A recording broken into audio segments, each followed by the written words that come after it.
ముందుగా జాతీయ గ్రంథాలయ వారోత్సవాలు నిర్వహిస్తున్నటువంటి ఈ గ్రంథాలయ నిర్వహణ కమిటీ రమాదేవి గారు మరియు వారి యొక్క సిబ్బందికి శుభాకాంక్షలు తెలియజేస్తున్నాము. అదేవిధంగా వేదిక మీద ఉన్నటువంటి పెద్దలందరికీ కూడా నమస్కారాలు తెలియజేస్తున్నాం. ఈ యొక్క వారం రోజుల పాటు ఏవైతే జరగబోతున్నటువంటి వారోత్సవాలు ఉన్నాయో ప్రతి ఒక్కరూ కూడా ఉపయోగించుకోవాలని అందరికీ కూడా తెలియజేస్తూ ఈరోజు బాలల దినోత్సవం కూడా దీనికి వయసు లేదు అని నేను భావిస్తున్నాను. మేము కూడా చిల్డ్రన్సే, అంతే కదా సార్. అందరూ కూడా చిన్నపిల్లల మనస్తత్వం కలిగి ఉంటుంది, కానీ దానిని బయట పెట్టరు. ఎందుకు నేను చిన్నపిల్లల యొక్క మనస్తత్వం ఉండాలి అని చెప్తున్నానంటే వారికి కల్మషం ఉండదు. వారు ఎటువంటి స్వార్థంతో కూడినటువంటి పనులు ఎన్నటికీ చేయరు. వారి దగ్గర ఎక్కువగా ఏదైనా ఉంటే 10 మందికి ఇవ్వాలనే చూస్తారు. అది మన పిల్లల దగ్గర నుంచి అందరం చూస్తాం. చూసిన వాళ్ళందరూ ఒకసారి క్లాస్.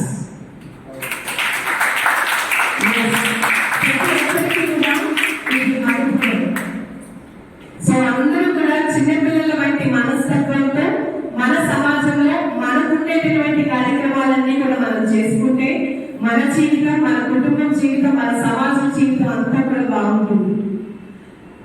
ఒకరోజు పుస్తకాలను ఎందుకు చదవాలి, వార్తాపత్రికలు కానీ ఇతర పుస్తకాలు కానీ అసలు ఎందుకు చదవాలి అనేటటువంటి ప్రశ్న వచ్చింది.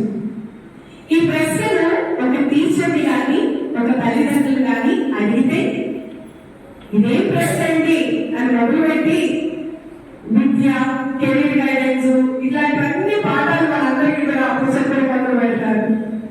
అదే ఒక స్టూడెంట్ అడిగామనుకోండి, ఈ వార్తాపత్రికలు, ఈ యొక్క బుక్స్ అన్ని కూడా అసలు ఎందుకు చదవాలి, ఎందుకంటే మేడం మార్క్స్ కోసం చదవాలి, మార్క్స్ వల్ల ర్యాంక్స్ వస్తాయి, ర్యాంక్స్ వల్ల ఉద్యోగాలు వస్తాయని చెప్పి వాళ్ళ యొక్క రక్షణలో స్టూడెంట్స్ చెప్తారు.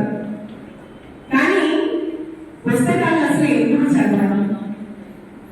ఎందుకంటే మనల్ని మనం అర్థం చేసుకోవడానికి పుస్తకాలు చదవాలి, మనల్ని మనం అవగతం చేసుకోవాలి.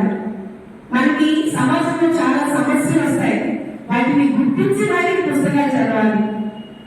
ఆ సమస్యకు ఒక చక్కటి పరిష్కార మార్గాన్ని మనం ది బెస్ట్ వేలో ఇవ్వాలి అంటే పుస్తకాలు చదవాలి.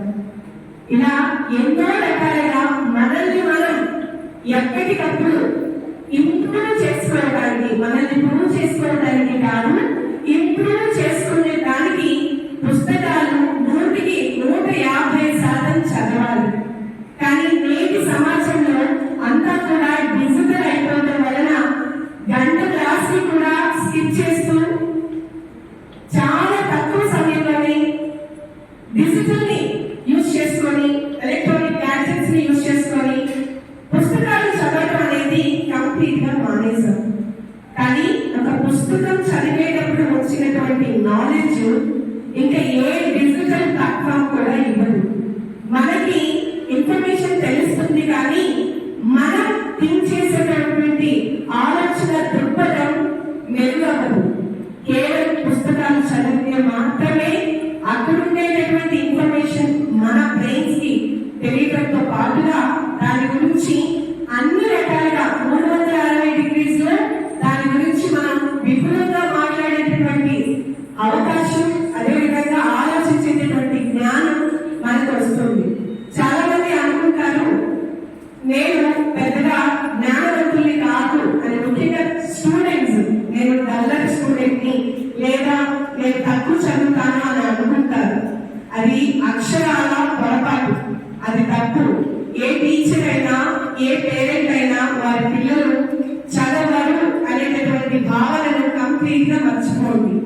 ఎందుకంటే ఈ చదువు, జ్ఞానం ఇవన్నీ కూడా ఎక్స్టర్నల్ సోర్సెస్ కాదు, ఎక్స్టర్నల్ బయట నుంచి వచ్చేటటువంటిది అస్సలు కాదు. ఇవి మన బ్రెయిన్ లో నుంచే అది బయటికి రావాలి. ఆ భావజాలాలు మన మనసులో నుంచి, మన బ్రెయిన్ లో నుంచి బయటకు వచ్చినప్పుడు అప్పుడు దాని మీద, ఆ సమస్య మీద కానీ, ఆ యొక్క అంశం మీద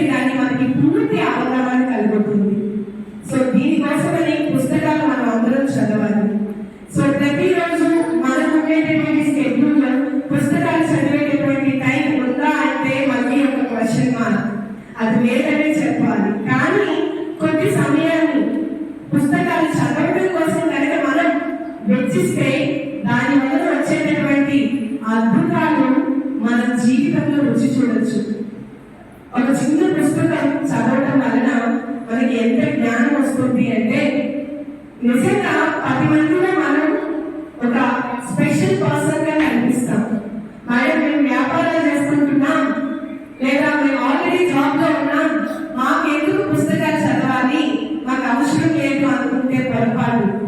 మీరు చదివింది ప్రతిదీ కూడా ఏదో ఒక సందర్భంలో మనం దానిని అప్లికేషన్ చేయాల్సినటువంటి సందర్భాలు మన నిత్య జీవన విధానంలో ప్రతి ఒక్కరికి కూడా వస్తాయి.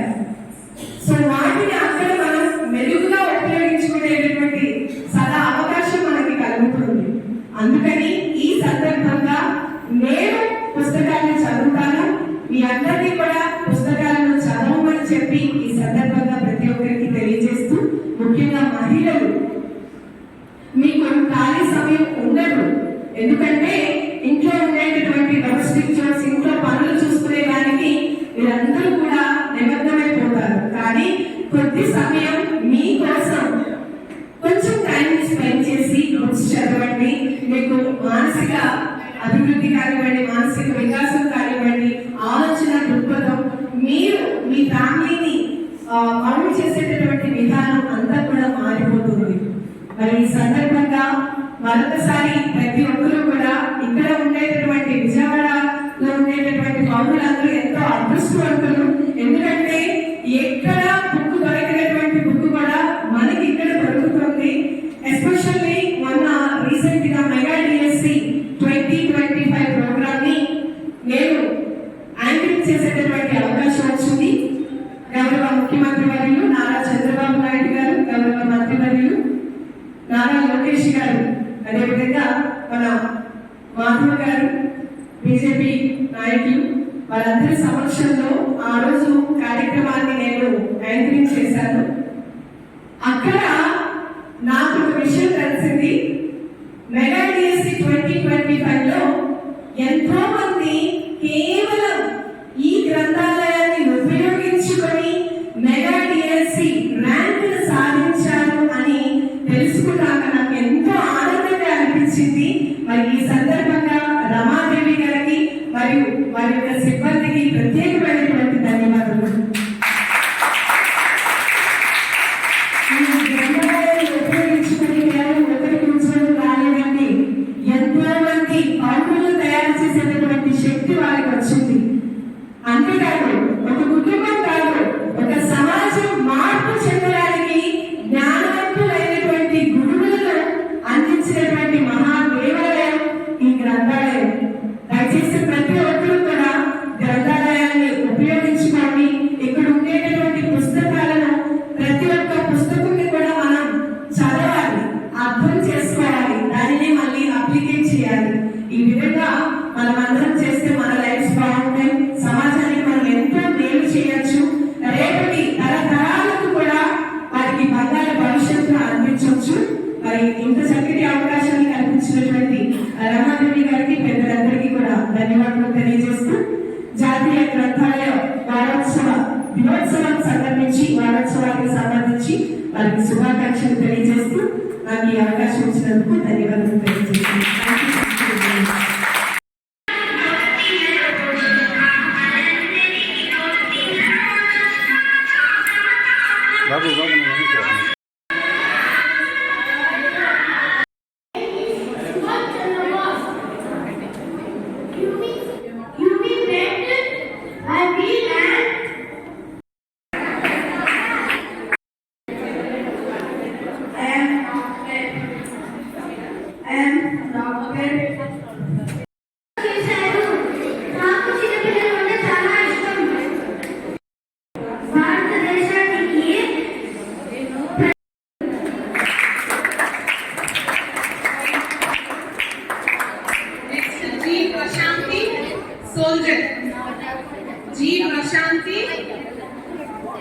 Prashant, soldier.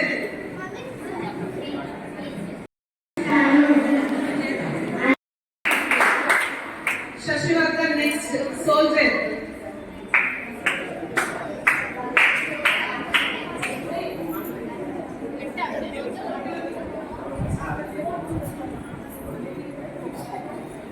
శశివర్ధన్. ఈ రోజు ఏ పాఠాలకు వద్దు. ఈ రోజు ఎందుకంటే children's day, no bags day.